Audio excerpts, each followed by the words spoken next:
وصلاة وسلاما على سيدنا رسول الله محمد إمام الأئمة وبدر التتمة وقمة لكل قمة، حبيبنا السند إمامنا المعتمد سيد الوجود محمد رسول الله القائل صلى الله عليه وسلم: اقرأ علي القرآن يا ابن مسعود. قال: اقرأ عليك وعليك انزل يا رسول الله. فقال صلى الله عليه وسلم: احب ان اسمعه من غيري.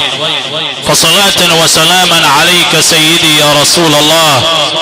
في حب آل البيت قلبي يرغب، واني بحب المصطفى اتقرب. يا سيد الكونين انت محمدا، انت النبي الهاشمي الطيب. يا سيد الكونين انت محمد، انت النبي الهاشمي الطيب. صلاة وسلاما عليك سيدي يا رسول الله. ايها السادة الحضور الكرام، ما زالت هذه الليلة القرآنية عامرة بتلاوة القرآن الكريم، ونحن نودع الوالد والمربي الفاضل رحمة الله عليه حاج محمد ابراهيم عفيفي. اسأل ربي ان يسكنه الفردوس الاعلى من الجنة، وان يلهم اهله وذويه الصبر والصلوان. القرآن الكريم وفضيلة القارئ الشيخ عبد الرحمن سكري قارئ اذاعات مصر والعالم الاسلامي، تفضل مشكورا.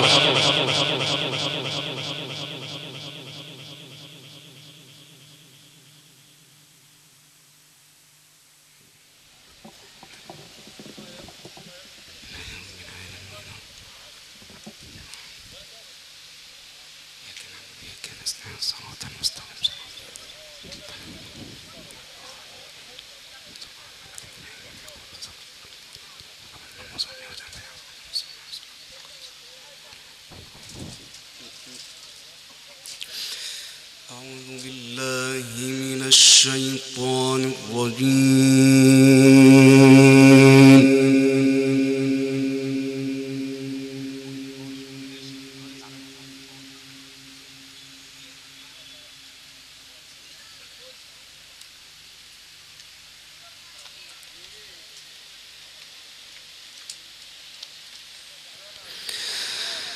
بسم الله الرحمن الرحيم.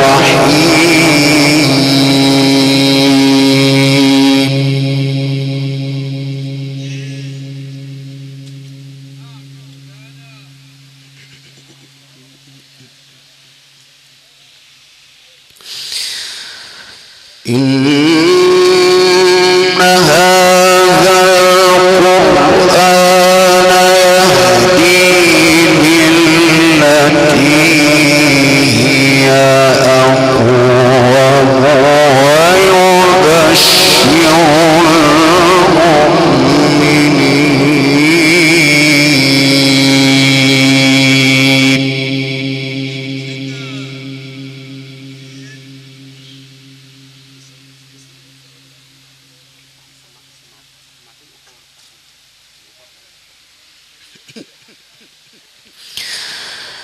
ويبشر المؤمنين الذين يعملون الصالحات أن لهم أجرا كبيرا.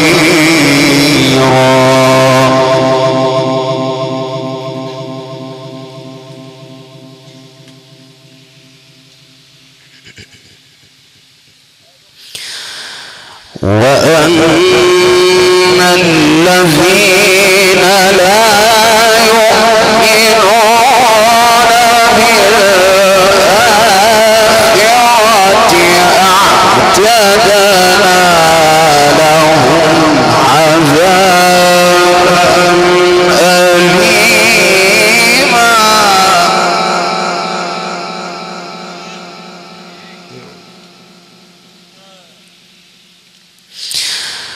ويدع الإنسان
وكل شيء فصلناه تفصيلا وكل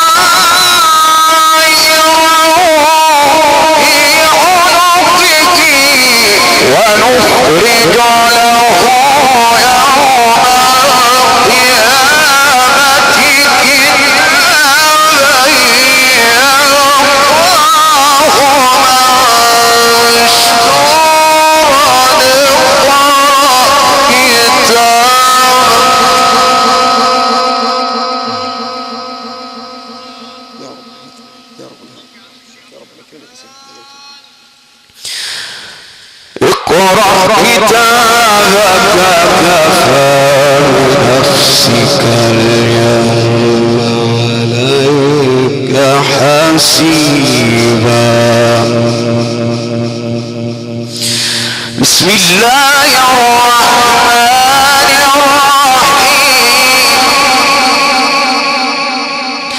بسم الله الرحمن الرحيم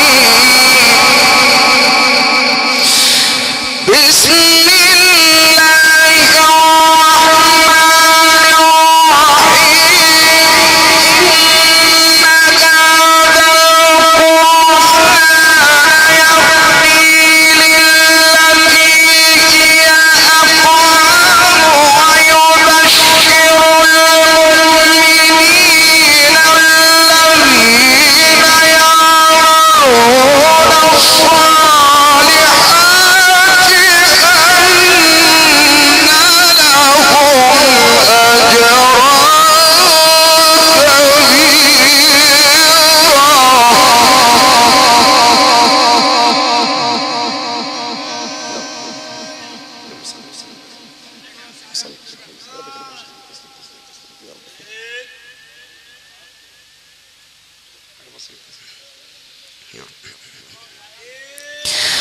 بسم الله الرحمن الرحيم إن هذا القرآن يهدي للتي هي أقوم ويبشر المؤمنين الذين يعملون الصالحات ويبشر المؤمنين الذين يعملون الصالحات أن لهم أجرا كبيرا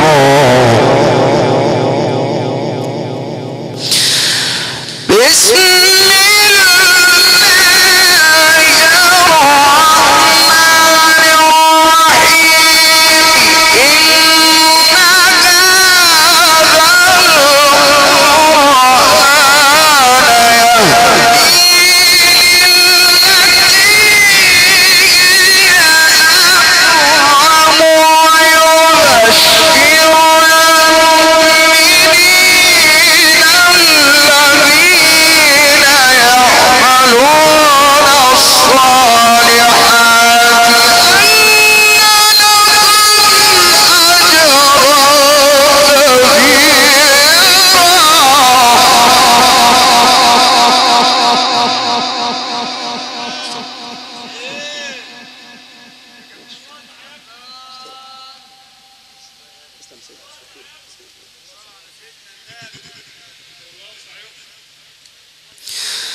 وأن الذين لا يؤمنون بالآخرة أعتدنا لهم عذابا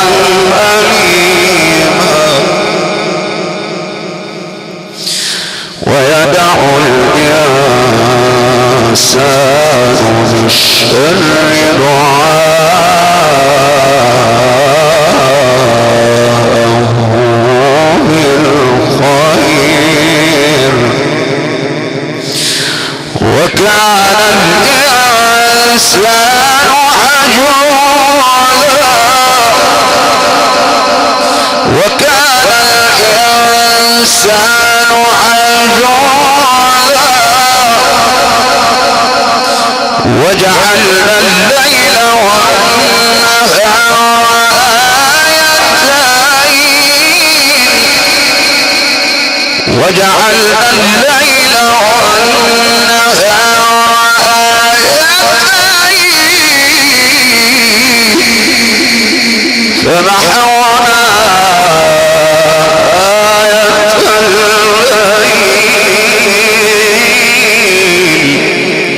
وجعلنا آية النهار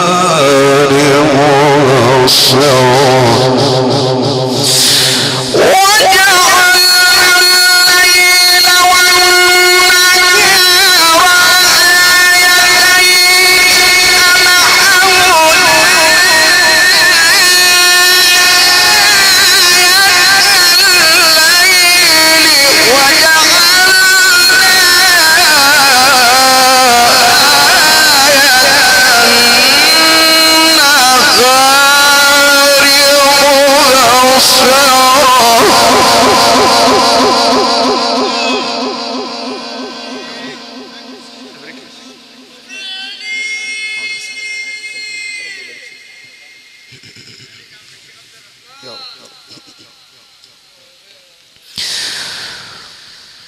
وجعلنا الليل والنهار آيتين فمحونا آية الليل وجعلنا آية النهار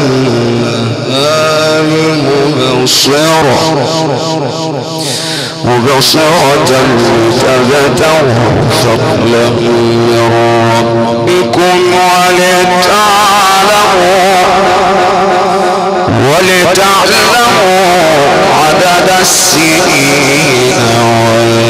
والحساب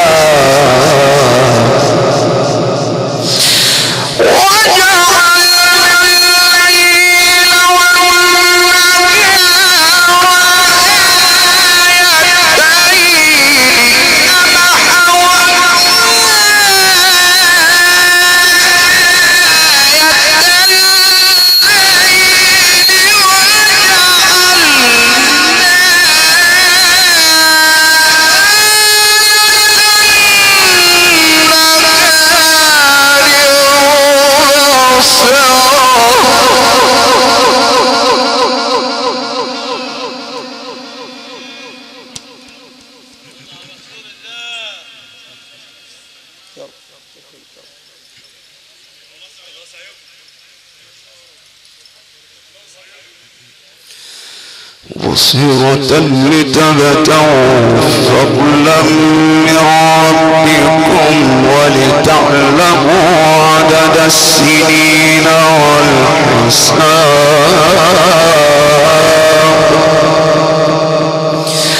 وجعلنا الليل والنهار آيتين فمحونا آية الليل وجعلنا آية النهار مبصرا وجعلنا الليل والنهار آيتين فمحونا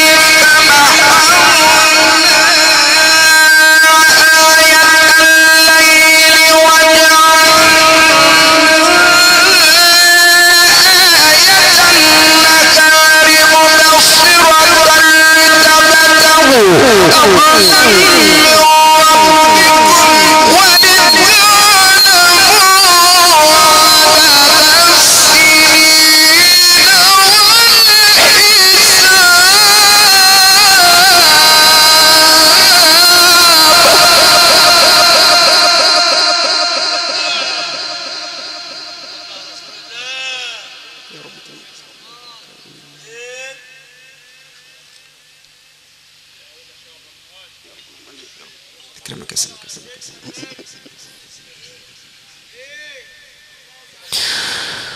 وكل شيء فصلناه تفصيلا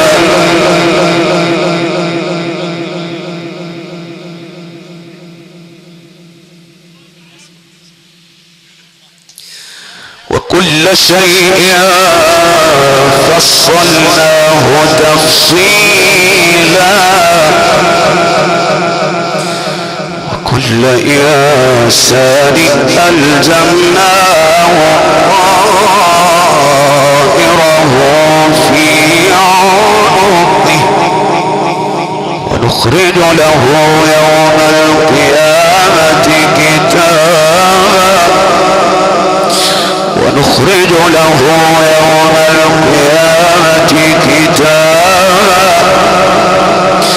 ونخرج له يوم القيامة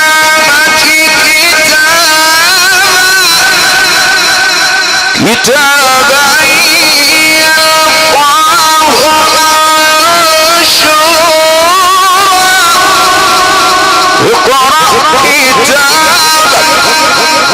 اقرأ كتابك كفى بنفسك اليوم عليك حسيبا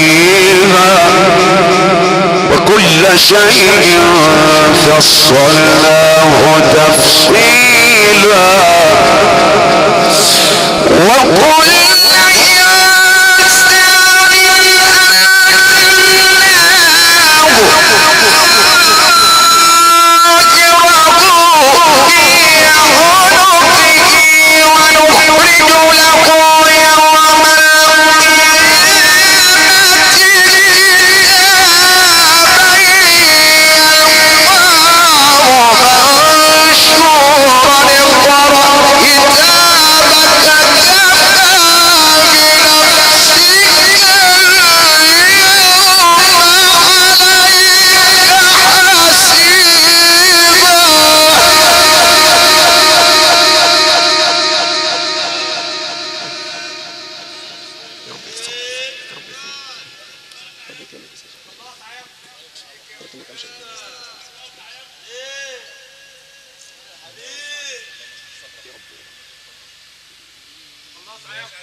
وكل إنسان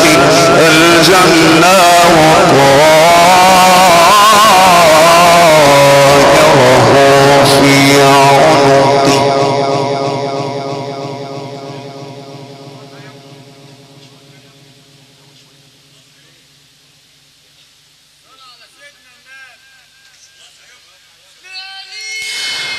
ونخرج له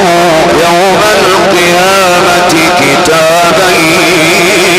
يلقاه منشورا اقرأ كتابك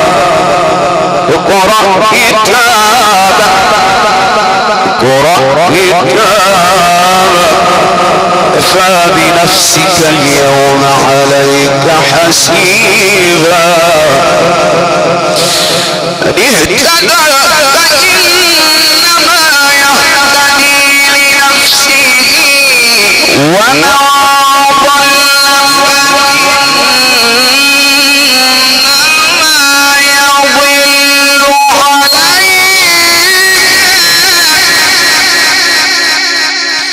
ولا تزر وازرة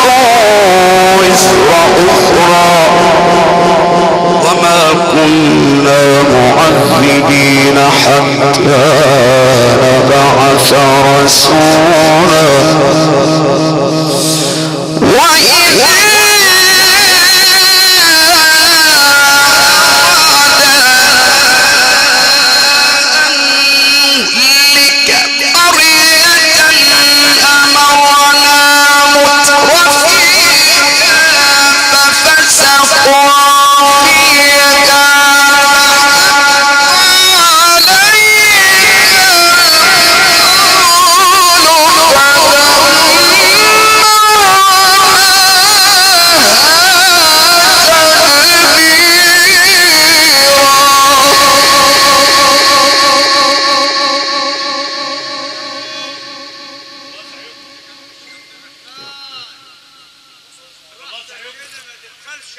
أهلكنا من القرون من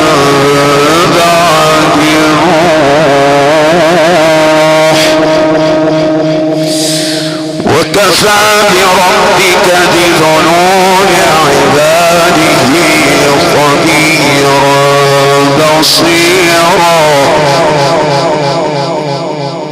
كفى بربك بذنوب عباده خبيرا بصيرا من كان يريد العاجلة عجلنا له فيها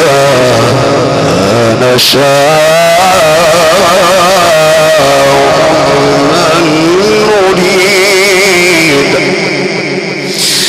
ثم جعلنا له جهنم يصلاها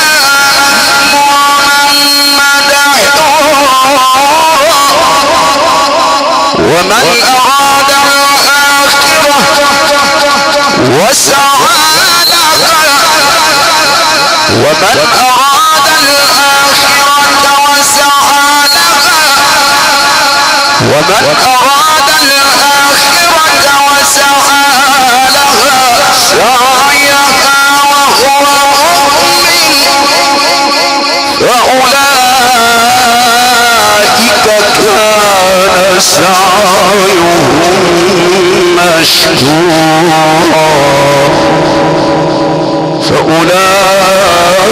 فأولئك كان سعيهم مشكورا ومن أراد الآخرة وسعى لها سعيها وهو مؤمن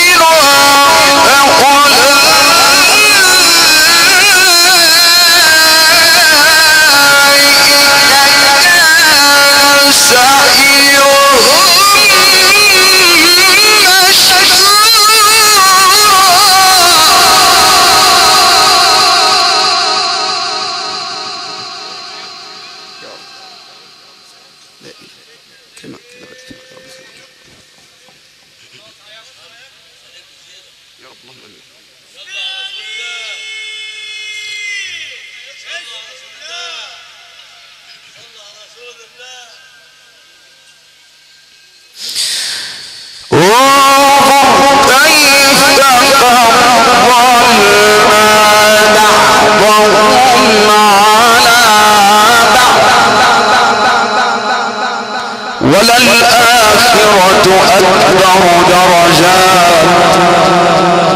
وأكبر تفضيلا لا تجعل مع الله إلها آخر فتقعد مذموما مخذولا انظر كيف فضلنا بعضهم على بعض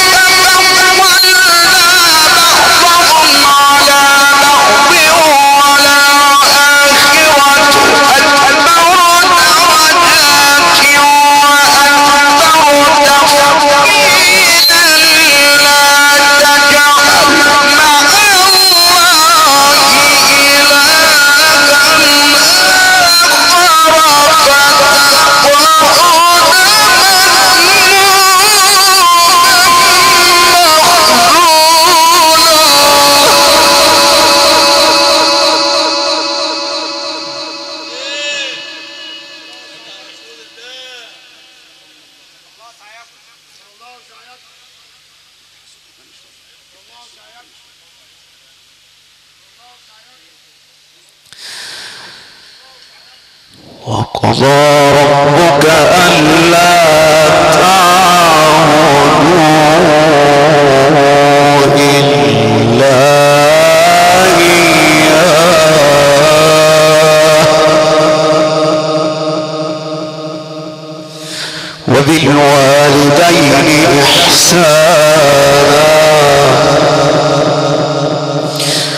وبالوالدين إحسانا إما يبلغن عندك الكبر أحدهما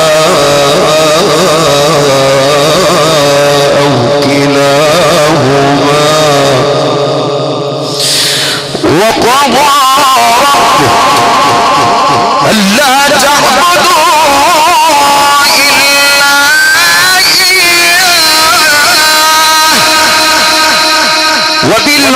وبالوالدين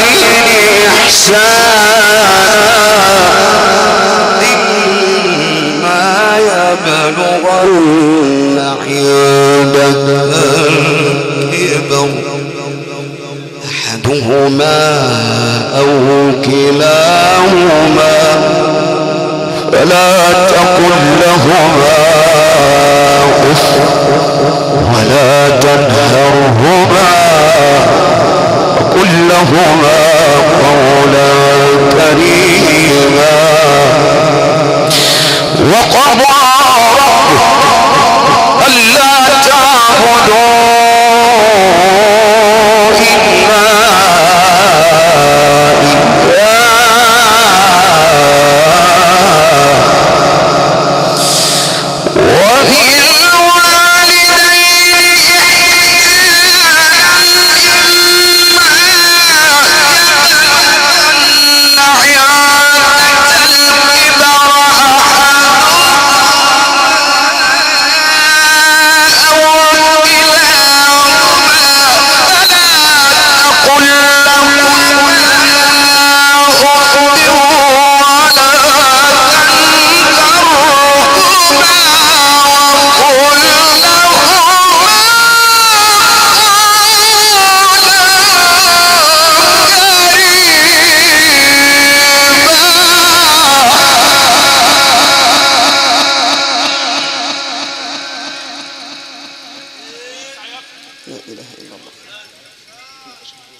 لا تجعل مع الله إلها آخر لا تجعل مع الله إلها آخر فتقعد مذموما مخذولا وقضى ربك ألا تعبدوا إلا إياه وبالوالدين إحسانا وبالوالدين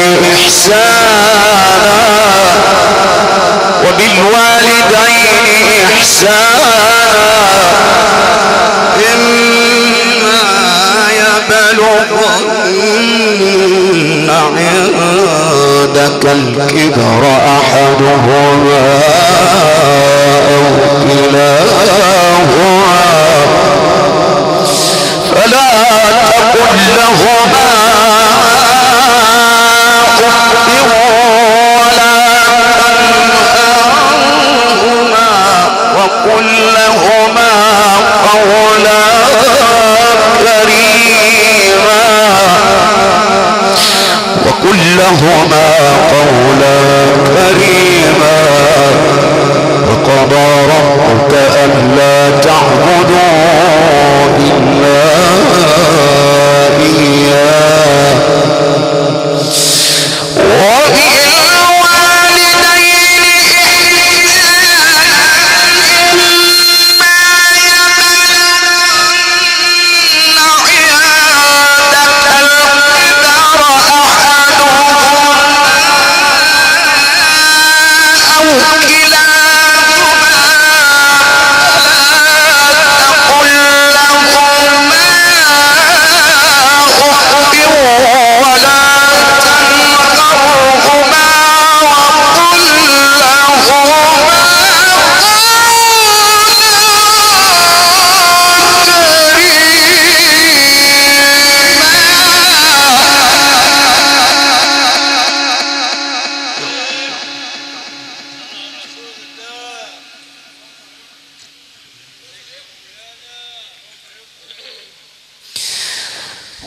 واخفض لهما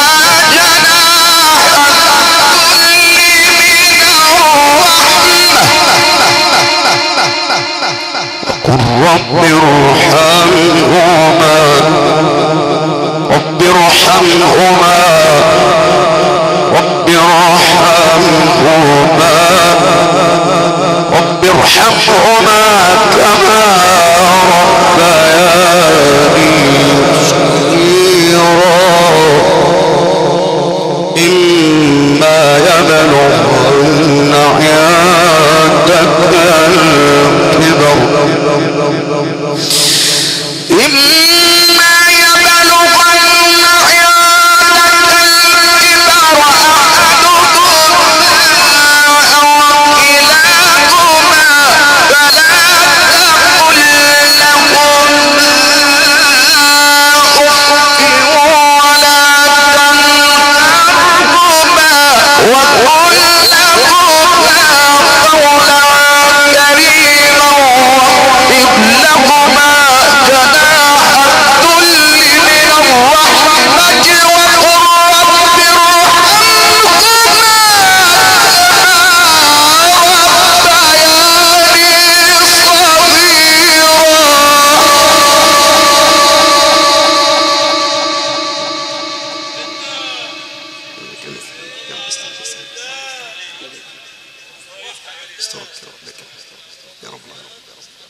واخفض لهما جناح الذل من الرحمة وقل رب ارحمهما وقل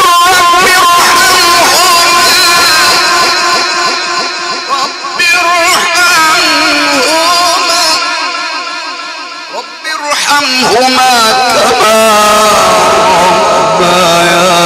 ربياني صغيرا إما يبلغن عندك الكبر أحدهما أو كلاهما فلا تقل لهما أف ولا تنهرهما إما يبلغن عندك الكبر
وقضى ربك ألا تعبدوا إلا إياه وبالوالدين إحسانا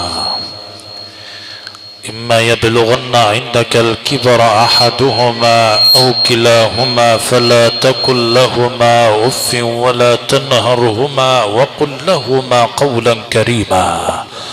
واخفض لهما جناح الذل من الرحمة وقل رب ارحمهما كما ربياني صغيرا. من هذا المنطلق قال صلى الله عليه وسلم: خاب وخسر من أمتي من أدرك والداه عند الكبر ولم يدخلاه الجنة. وهكذا إخوة الإيمان والإسلام استمعنا إلى القرآن الكريم من فضيلة القارئ الشيخ عبد الرحمن شكري، عالم التلاوة بمصر والعالم الإسلامي والمقيم بالعمرية بمحافظة القاهرة، في هذه الليلة القرآنية المباركة التي نودع فيها راحلنا الكريم الحاج محمد إبراهيم عفيفي. اسأل ربي أن يطيب ثراه وأن يجعل القرآن هدية له في قبره. اسم المهندس إسلام محمد إبراهيم عفيفي والمهندس عبد الرحمن محمد عفيفي، وباسم أسرة المرحوم الحاج رمضان إبراهيم عفيفي والدكتور رضا إبراهيم عفيفي، أستاذ أحمد إبراهيم عفيفي والأستاذ وائل إبراهيم عفيفي، حاج عادل سلام عفيفي والحاج مسعد جمعة عفيفي والأستاذ سيد أحمد إبراهيم عفيفي، أستاذ مصطفى أحمد إبراهيم عفيفي والدكتور أحمد رضا عفيفي، مهندس محمود رضا عفيفي والمهندس مروان رضا عفيفي، أستاذ يوسف وائل عفيفي والأستاذ عمر وائل عفيفي وعائلة الشبراوي وعائلة سويلة والبقليشي ودرويش ومحجوب والشيخ عواد مصطفى وجميع أهالي عزبة عبد الله باشا جميعا يتقدمون بوافر من الشكر والتقدير لحضراتكم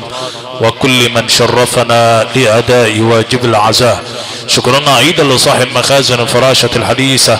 كبرى مخازن الفراش والحاج محمد قناوي وأبناه بناي إدارة المعلم أمين عناوي، إنارة الذهبية والهندسة الإذاعية ومحطات الديزل الحاج فيصل سالم والحاج مختار الخمار بحلابة، ثم الفندقية المتر أحمد النبوي بميت غمر دقهلية، عند الصبح الأزهري لتصوير الحفلات الدينية. شكر الله سعيكم جميعا.